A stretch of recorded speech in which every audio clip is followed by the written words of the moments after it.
E comunque, forza Napoli! Un giorno all'improvviso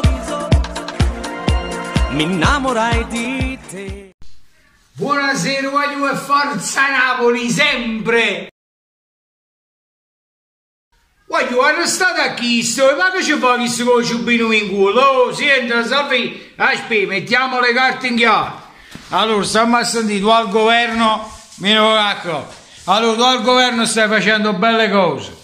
Stai facendo, mi piace come stai gestendo, tu e Di Maio, continuate così, un in bocca al lupo e guai a chi vi spezza i passi, perché sarò contro chi vi spezza i passi, però una cosa chiara e sincera te la voglio dire.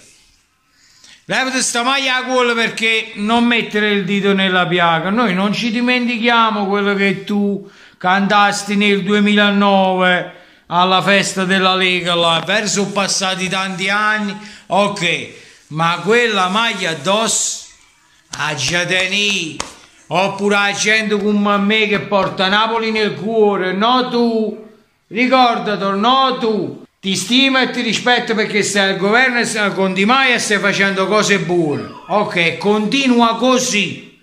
Ma levati sta maglia a culo perché c'ha sporco proprio in merda. Lascia stare, non mettere il dito nella piaga. Ti ricordo che il popolo napoletano non è strunzo. Quindi fai le cose, altre cose buone e conquistati il popolo napoletano. No con questa maglia qua. Sta maglia qua, la posso tenere? No tu, che me la sporchi di merda. Perché tu, ti ricordo sempre che nel 2009 hai cantato una cosa che non dovevi cantare. Noi non dimentichiamo, sta cosa non la dimentichiamo. Quindi continua a fare il tuo lavoro e fatti apprezzare per quello che stai facendo e continuerai a fare per l'Italia. Perché da me avrai il mio appoggio. Ma senza sta maglia in culo non la meriti, non esiste proprio. Levati sta maglia a culo perché mi sporca e merda, caro Salvini.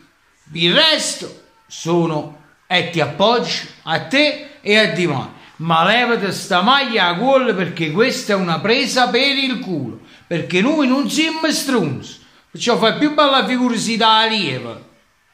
Non so se mi spiego.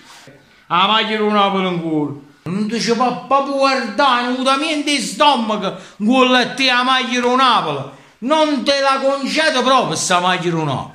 Io tengo il giubbino e io me lo posso permettere. Tu te lo vai sta maglia a culo, non esiste. Te lo vai a culo. Anzi, chiedere scusa che ti hai messo questa maglia in culo. Chiedi scusa, fai il tuo dovere perché te l'ho detto e te lo dirò altre 100.000 volte. Ti appoggerò a vita per come stai lavorando, a te e Di Maio, ma te lo a sta maglia a cuore. Ciao a giù e forza Napoli!